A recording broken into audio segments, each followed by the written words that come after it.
2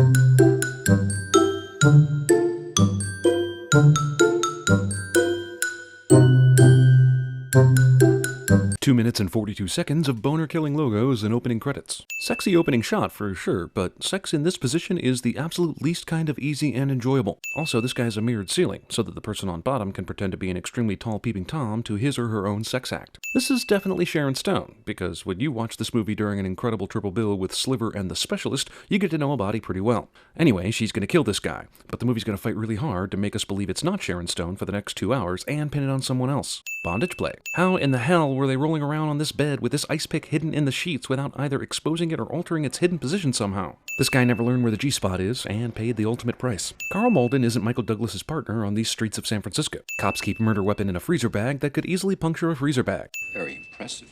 He got off before he got off. Hilarious, but she was clearly riding his dick when he died, which means his semen would have been inside her, and she would have had to do the shimmy hula shake on her way off the bloody bed for there to be semen stains everywhere. You're wasting your time. Catherine didn't kill him. Yeah, that's definitely not a statement worth following up on whatsoever. Just BFFs being BFFs. No one answers after 2 seconds of knocking, so naturally the cops go snooping around. Miss Trammell? My response to your lack of response will require the removal of my sunglasses. The Golden Gate Bridge isn't being destroyed by anything in this scene. Jean Triplehorn is Ben Stiller's girlfriend in this scene. My sex life's actually pretty shitty since I stopped seeing you. How doesn't anyone in the police department know that these two were together at one point? Started developing calluses. You, sir, have been jerking off incorrectly then. Now you tell IA I'm just your average, healthy, totally f***ed up cop. And let me out of here. Yes. Well, that was easy. Didn't you just imply the decision wasn't yours to make? How long we gotta keep doing this? As long as Internal Affairs wants you to, I suppose. Who's in charge of this thing? I still miss you, Nick. Well, that's professional. She published a novel last year under a pen name. Want to know what it's about? It's about a retired rock and roll star who gets murdered by his girlfriend. So, Catherine Trammell and anyone who knew her and the rock star and read that book. So basically your suspects are like two people reading. You know how she does the boyfriend? With an ice pick. In bed, his hands tied with a white silk scarf. The book has all this information conveniently displayed on the first page illustration, but you still had to read 1/4 of the book to find the parallels? If someone wants to murder you in a bizarre way, making them sleep on the couch will not prevent this. So Catherine wrote a story based on the well-known Nazareth song, and it required 400 pages to tell. Well, what if the writer did it, then what are we dealing with? You're dealing with a devious, diabolical mind. Or a pretty stupid one. The entire focus of the case will be on you, the writer, and if you made any mistakes, then you're done. She intended the book to be her alibi. By strictly law terms, alibi simply means that you were elsewhere when the crime took place. It does not mean I wrote a book about the exact same killing, and that would be stupid if I duplicated the murder in real life. You know there's no case here. You've got no physical evidence. And why is that, by the way? That guy was getting nailed by some hot chick, and surely her DNA was all over him, unless the sex we saw at the beginning of the movie was performed with privacy towels or some shit.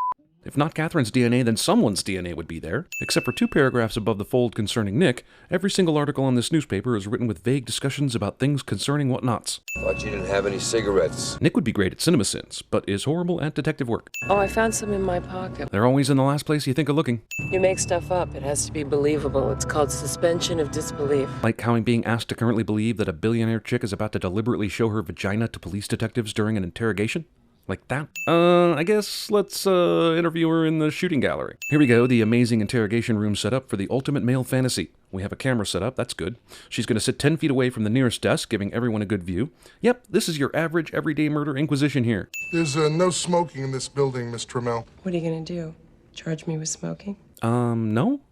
Somehow she's allowed to keep smoking because apparently the alternative is to charge her with smoking, rather than simply taking her cigarettes away. Did you kill Mr. Boz, Miss Trammell? I'd have to be pretty stupid to write a book about killing and then kill somebody the way I described it in my book. I agree, but who would be the other suspects? Writing the book gives you an alibi. Yes, it does. There's that word again, alibi. This word you keep using. I do not think it means what you think it means. Also, you just lit a fresh cigarette less than 2 minutes ago. She has no ashtray. Where did she put the one she finished before lighting this new one? Have you ever f***ed on cocaine, Nick? Look, Catherine's pretty hot. I get it. But these supposed professional detectives get derailed after one question. 5 guys in here, and not one says, "We'll ask the questions, Miss Trammell, and you can cover that beaver while you're at it." Have you ever f***ed on cocaine, Nick? Gordon Gekko has definitely f***ed on cocaine. You'd think we'd take 5 sins off for this, but my boner is way too suspicious of that woman to allow it. Didn't you ever f*** anybody else when you were married, Nick? How'd you know he was married? Damn it, that's not the point. Is anyone going to take control of the questioning in this farce? Would you like a cigarette, Nick? What the f*** did you do with the last one? The second one, which you never even smoked? Wait here, please. Who's in the room zooming the camera to her face? It's either she's telling the truth or I've never seen anyone like her. Or polygraphs are notoriously unreliable. Huh, it was such a pretty day earlier. Now it's rainy. The world must be able to detect the perfect ambiance for whatever's happening in Nick's life. If I was guilty and I wanted to beat that machine, it wouldn't be hard. Oh, it'd be hard, all right. If you're beating it, it has to be. Oh, wait, you're talking about the lie detector test, aren't you? Never mind. No, Chucky, give me double blackjack in the rocks, please. Catherine's vagina is enough to get Nick back on the sauce. I haven't had a drink in 3 months. All right with you, cowboy? Fun fact, if you count up the number of times someone in this movie says shooter, hoss, or cowboy, you'll literally pass out before you finish. It's like a drinking game, only you don't even have to drink. Oh, Nick does. Hey, shooter. Now, are you back on blackjack? Shooter? Coworker taunts alcoholic for being an addict. Here comes a shrink. Just in time to save her favorite patient. Damn, Internal Affairs knows that they've been banging each other? Is anyone professional in this department? You wanna go? Yes. And that, ladies and gentlemen, is how you close the deal.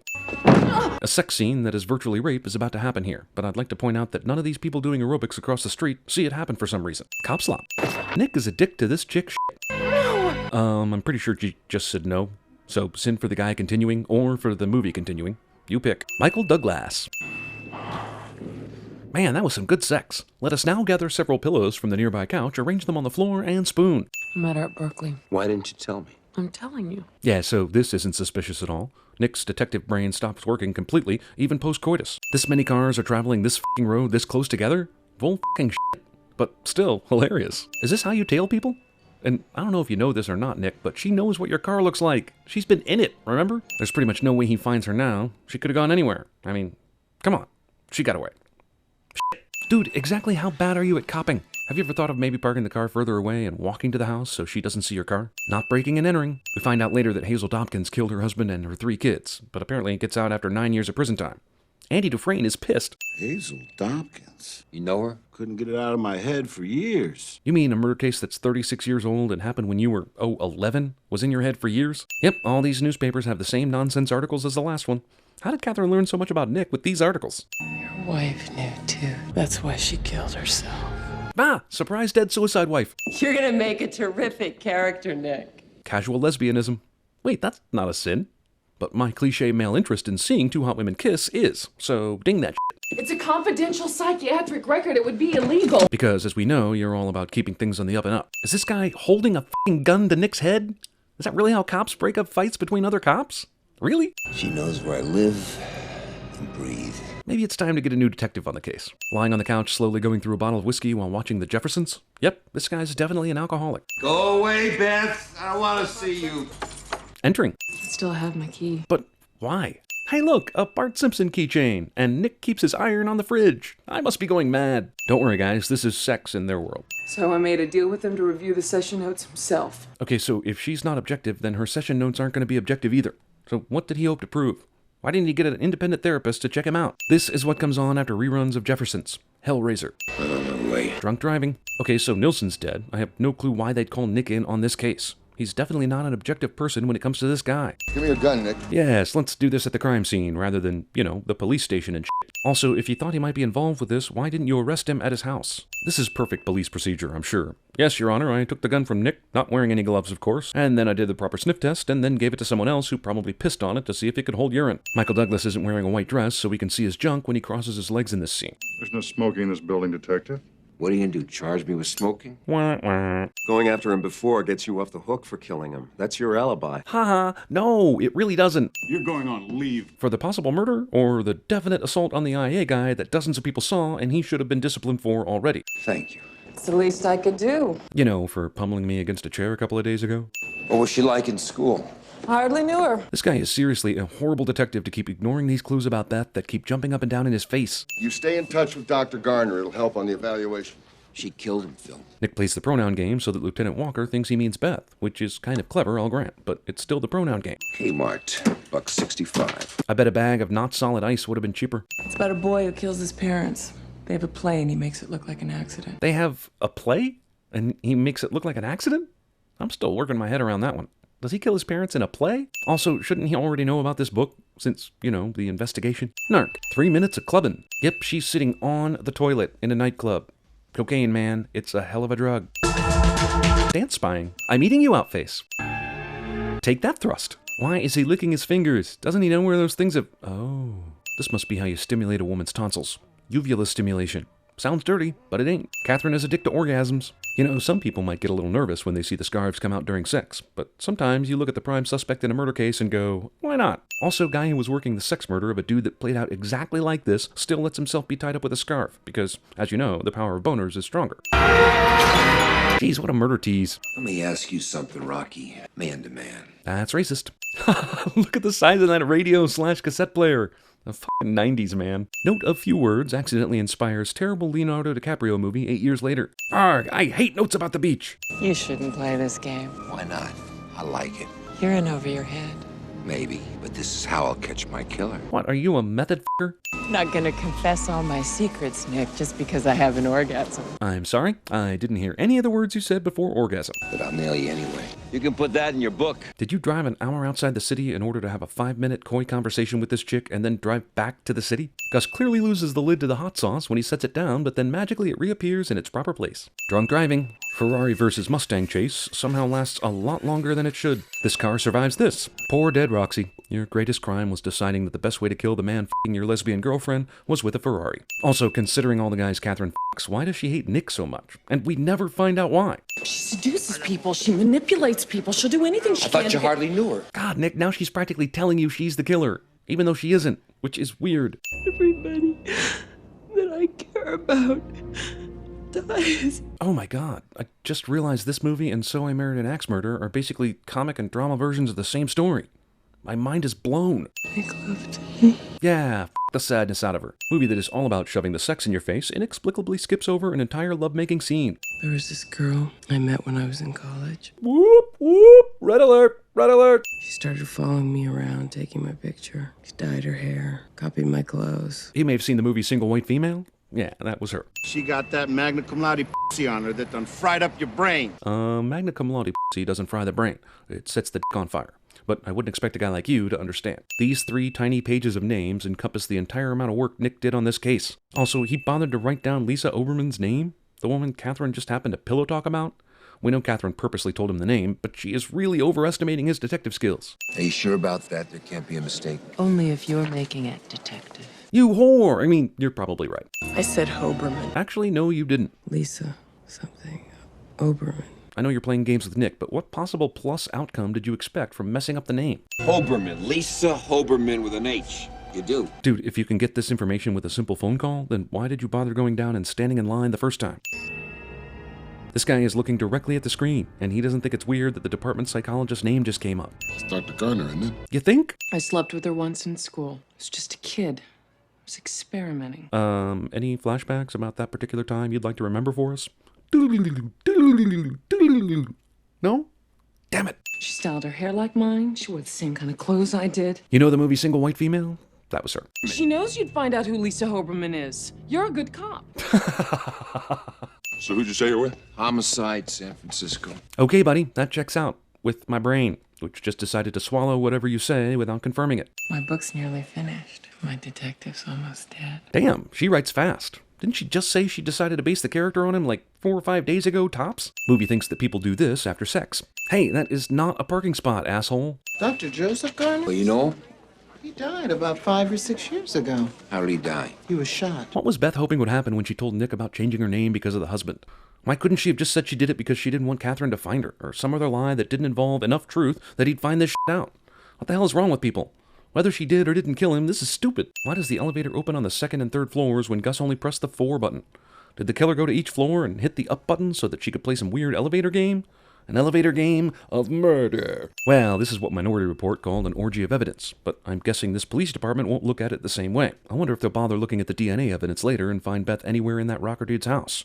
Probably not. Also, what's this guy's deal? Picking up evidence with his bare hands? Ballistics says the .38 we found in her apartment was used on Nilsson. How f***ing fast does ballistics work? Isn't this the same evening? Like, a couple hours after they found the gun? Jeez, what a murder tease again. Tease 3! So here's the ice pick that will confuse you for the rest of your life. You're pretty sure Beth did it, but she didn't. Still, all that stupid lying she did cast out because it was stupid lying. It made no sense. Whatever. Nick's boned. 2 different ways.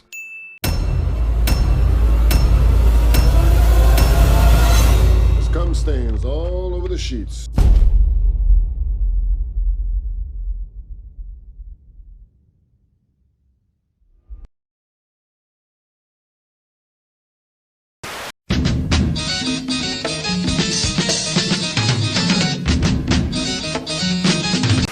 Kane was a man who got everything he wanted and then lost it. Maybe Rosebud was something he couldn't get or something he lost. Now, don't you tell me you don't remember me, because I sure as heck fire remember you. Do you like sex, Mr. Lebowski? Excuse me? Sex, the physical act of love. Coitus. Do you like it? I was talking about my rug. You're not interested in sex? You mean coitus? I've tried everything. The embassy, the German government, consulate. I even talked to the UN ambassador. It's no use. I just can't bring my wife to orgasm. Hey, shooter. Now, are you back on blackjack? Shooter. I'll eat pieces of shit like you for breakfast. Tell me, Nikki, were you frightened last night? That's the point, wasn't it? That's what made it so good. You shouldn't play this game. They won't stop, Nick. They just you and they you and they you. And then just when you think it's all over, that's when the real start. So what is this for? What are you selling? It's a game, specifically tailored for each participant. Think of it as a great vacation. Except you don't go to it. It comes to you. Do you know what your problem is? What's my problem? Sex and nervousness. Sex and nervousness is my problem. Yes. But why do you need to wreck this company? Because it's wreckable, all right? 8 years. This would be your first actual murder scene. Yeah. I worked homicide before I went federal. This is what we'd call an orgy of evidence. Know how many orgies I had as a homicide cop, Gordon? How many? None.